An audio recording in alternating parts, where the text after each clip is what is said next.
what you're saying. Nani? Get out my business, okay? Alright everybody, hey, how you doing? My name is Heero. This is the Identity Booth, and we are going to be talking about financial literacy. But before we can really talk about financial literacy, I think it's super important for us to talk about really the situation that's been going hard on the people, which is we are in a financial cyclone that has really started to suck the life out of people from the standpoint of inflation. Now, there was a prediction about inflation coming out to be 4.9%, but it's like doubled that, not doubled it, but it's 5.2, and a lot of people believe it's upwards of 6 point something. And it kind of shows, if you're looking at things that inflation directly can impact in the offset, which is like gas and the price of food and things like that. That's where you're going to see it the most, right? But what about for the people who not necessarily can't see it but aren't going to feel it right away? What are some things that we as people need to be looking out for so that we are not like blindsided by that? Well, that's what we're kind of here to talk about, and we're going to try and like figure out like the best way of going about this. Ooh, excuse me. I had a great protein shake before I got here, guys. But let's talk to my boy Andre Jank. He's a great YouTuber who has a plethora of knowledge, and I really enjoy watching his videos about dividends. That's what he kind of specializes in.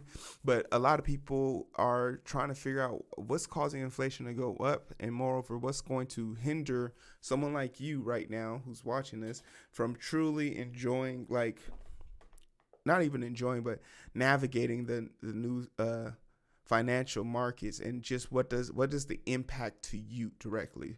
So let's get a few words from the honorary Andre Jank and see what he's this example, we do include the stock market. Okay, let's assume the stock market in my example has a weighted average of 10%. So it represents 10% of the CPI. And in this example, let's assume the stock market went up by 10% in a year, just like it always should. And let's assume everything else just stayed the same. The question is, how much is the inflation for the stock market? Pause the video, let me know down in the comments below, because the economy is opening back up, and on average, I'm getting desperate for more engagement. Okay, thank you for not doing any of that. The real measure for... He's so funny in a lame way. It's just, he's really good with magic tricks. Don't let the bad jokes deceive you. For the stock market, the inflation would actually be 1%. Not 10% like you would intuitively think. Why not, Andre? The market just went up 10%. How's the inflation 1%? Because remember, inflation takes into account all the indexes and it averages them out in relation to the economy. And that's why when we're looking at these preliminary numbers of, let's say, the energy sector, and we see 24.5%, the reality is your price increase at the gas pump was closer to 45%. And that's a very different number. And that's why when we're talking about inflation, sometimes it's hard to talk about because we're not even talking about the same thing sometimes. And I make this mistake all the time because I take... And this is a great point that he's making. A lot of people like to equate the way our economy's going based on the stock market, and that's the worst thing you can do. The stock market can be manipulated. Not to say that the economy can't be manipulated, but the stock market can be manipulated with a tweet from Elon Musk about a dog in a rocket ship going to the moon. That's what we're talking about here. Take into consideration asset inflation, and that's a mistake. I shouldn't, because asset inflation and consumer price inflation are two very different things. But for me, like real estate, for example, is a pretty big deal because it is the biggest purchase you'll ever make in your lifetime. And I think it's important to track it year over year to see how much the cost of living has increased, but we just don't do that. So it's complicated, but long story short, the cost of living has become more expensive and we have a problem. Rents are another good example of something that's going up. Now the CPI data does not include real estate prices into the mix, but it does include shelter. Shelter represents 2.6% as a weighted average, but the real increase in rent has been 1.9% for primary and 2.3% for owner's equivalent rent of residences, which is just saying how much money you'd have to pay somebody who owns their house to rent it out. That is the owner's rent equivalent. Here's another good example. Transportation services represent 10.4%, but car insurance is up 11.3%. And if you want to travel, well, that's too darn bad. because airplane tickets are up 24.6%. And this is what I'm talking about. This is why it's like the illusion of inflation seems to be super real to you right now, because it involves all the things that you're being forced to do now. Travel. A lot of people who've been cooped up in the house want to go on that vacation. So therein rise another issue. Plane tickets have gone up 25%. Like, inflation is being imposed on the poor, and it leaves something to be desired when you're trying to decipher how best you want to go about this. Like, how do you want to equivocate bad decisions that have been made during this pandemic, and who's supposed to be paying for it, right? Like, should there be this one-off major corporate tax on a bunch of companies who managed to make more money during the suffrage time of America, and that is 2020? There's a reason to believe, and I even think the honorary, or should I say the infamous Tucker Carlson, while trying to be funny, brought up this point, and it didn't serve him well at all. A lot of our economy's growth is going to have to come from the people. That's how it kind of works. And the people don't have the money or the bandwidth right now to kind of sustain that type of growth. So when you see inflation rising, and there's literally a debate, an ongoing battle about there just being a minimum wage increase, nothing significant, just $15, which isn't enough, that wouldn't even cover us in the inflation market. And as things start to increase, like, I'm fortunate to be in a position where inflation doesn't directly impact me, because I know about like a one-offs where, because I work for a hospital, that I can get my gas deducted, and I know I can get, if I ever have to travel for anything, my job's paying for it. So it's like, I speak from a position of privilege, and I understand it, but Andre Drake is making a great point about how the things that are costing the most are directly correlated to the people who were affected by this pandemic. And this one makes the most obvious sense, because we all want to travel, we all want to get out of the house, and we all want to have a normal life again. But going to the hospital, for example, has gotten more expensive. And this is another good example of these weighted averages, because it shows that medical services only has a 1% weighted average in the CPI, which doesn't sound like a big deal.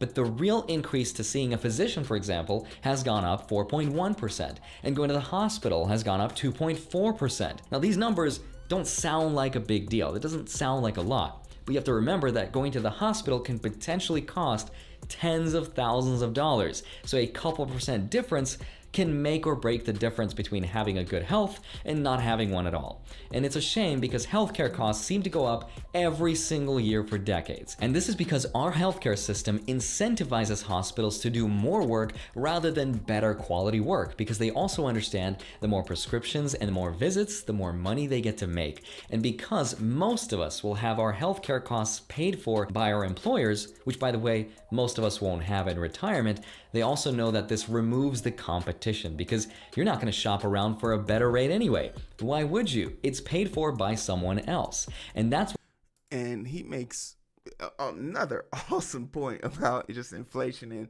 the side effects of just healthcare, and even, throwing a little shade at the healthcare industry, which I have no problem doing because I work in it. They'll charge you, if you got good insurance, you best believe you're getting every goddamn scan in the book. And it's crazy that you think about if you ever went to like McDonald's, or God forbid McDonald's or Subway, but if you ever went to a restaurant, and could you imagine them saying before you could buy anything, you would normally want it, like your normal reaction would be like, hey, I want to look at the menu. Like, that's literally the first thing you do when you get to a restaurant. Look at the menu, unless you're just that dedicated to that restaurant that you know exactly what's going on. But you look at the menu and you find something that you want to order based on two things. How appealing does it look, and what is the price? And imagine going to a restaurant and only being able to see what it looks like, but not really up close, just from a distance. Like, you see the food that's going to another person's table, and you have to make a decision on that, and you don't get to see the price. And also, if you don't make a decision within the next 5 minutes, you could be dead. That's literally what our healthcare system is turned into. And it's a consequence of the whole inflated market, this perception that for some reason you have to suffer in order to make a living. And it's utter bullshit, but inflation is real, it's here, and it's definitely attacking the little people in the scale. And it's because we refuse to, as a nation, to hold corporate entities at their limit. We now know that 107 companies are single-handedly destroying the world. We also know, as far as the economy is concerned, as far as the environment is concerned, but from an economic standpoint, when billionaires add it on to their wealth in droves, it kind of speaks to just this illusion of power that is constantly escaping, because you want to believe that you can do it. The American dream, it's all a lie. Like, it's just designed to keep you in the rat race. And as long as you are in that wheel running, spinning your tires and not thinking of a way of getting out of it, you become a victim to it, just circumstances. And I know I can hear some people saying that, oh, but Heero, aren't you invested in the stock market? Yeah, you goddamn right. I don't want to. I've been running for a long time, and I'm not trying to be running. I know people that I work with that, as a supervisor, as a manager, I was in charge of people who were counting away at the day that they would retire. And a lot of the stuff that I see with those people is like, what are you going to do? What are you going to do? Like, your life has hit a certain point where you can't innovate, you can't become better. And I'm not saying that that's not possible, but you don't want to. You're tired. Understandably, been working for a better part of your life, 30 years of your life. That's a long time. Like, I'm in my 30s now. I don't want to be working when I'm 60. That sounds crazy to me. Like, you mean to tell me in 30 years I couldn't figure out how to save enough money to hit the retirement button early? Not gonna happen. We're gonna find a way. But I implore you guys to go check out this video. I'm actually gonna put the link in the chat right now because it's a great video, and I think everyone should definitely check it out. He's a great content creator, and when it comes to dividends and talking about stocks and all that stuff, he's the dude. When it comes to dividend investing, he's world renowned for that. So I really appreciate Andre letting me steal a little bit of his segment while I give him full credit. But he stole magic tricks, so we're even, right? Andre, we're even? We're even. It's cool. But to also move forward on this, I'm interested to know what you guys think about the inflated market and inflation in general in the economy. Like, what have you noticed? What prices has increased for you in your day-to-day activity? I can straight out say for a fact, shopping at certain grocery stores has definitely increased. The purchasing taxes or the purchasing for delivery has gone up for me because I do a lot of Amazon and a lot of drop shipping type stuff. So that's all gone up. I'm interested to hear that. Inflation is real. So I want to know what you guys think about it. But for everything else in between time, in the meantime, this is the Identity Booth. My name's Heero. You can find us here live every Saturday. We talk about money, financial literacy, and risk management. Our goal is to educate you guys, because no one's doing it. No one's doing it. Some school systems are doing it, some aren't. But a lot of the stuff that I'm talking about here, I had to learn on my own through trial and error, and I hope that I can give you guys the advantage that I didn't have so you can become a better version of me, because there's no point in just getting as good as me. Being better is always going to be the goal, even for me. So I appreciate you guys joining me. We have a live show on Tuesday. We talk social, political issues. Join us for that. Like, share, subscribe. Hey, if you have a Twitch account, join up. Like, it's right here in the chat. Where's my button for that?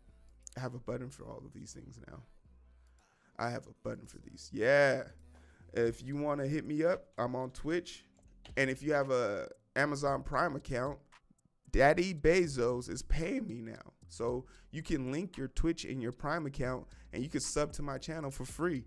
But if you don't want to do that, you can go over to YouTube. We still mess with YouTube. It's nothing personal, but they making it real hard for me to make money. We also get paid by, Spotify and all those other dudes. So if you want to hook us up on there, we get paid a few pennies for listening to the podcast on those platforms. Write us a review. You can also send us an email if you have any questions, because me and Eric, we're not opposed to answering your emails on here. And we also have a voicemail line that you can hit up on Anchor. We literally are everywhere, like Visa. So check us out. I'm also TikTok famous. I've now reached my second 1,000 view video. I feel empowered. So hook me up. You guys take care of yourself. We'll be back with the second segment. Peace.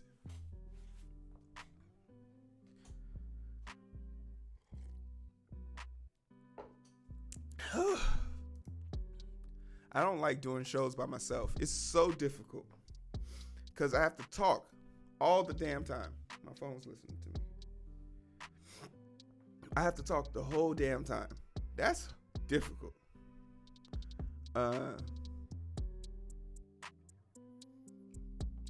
That's really hard. Who's watching with us? We got two people. We got one on every platform. We got somebody watching on Who Are You on Twitter watching this. Head over to Twitch, man. Whoever you are. Whoever you are. Man, that's funny. Whenever I see people watching on TikTok, Facebook, that's 5 people now. Yeah, that's all. I mean, I'm sure we can catch the vibe, but it's so hard to find through the daily grind. Been working overtime, and I'm sleep deprived. Shorty on my line, and we fuss and fight. Seems like every night. Don't care who's wrong or right. I hope the end is sight. Slow it down, and we can catch the vibes.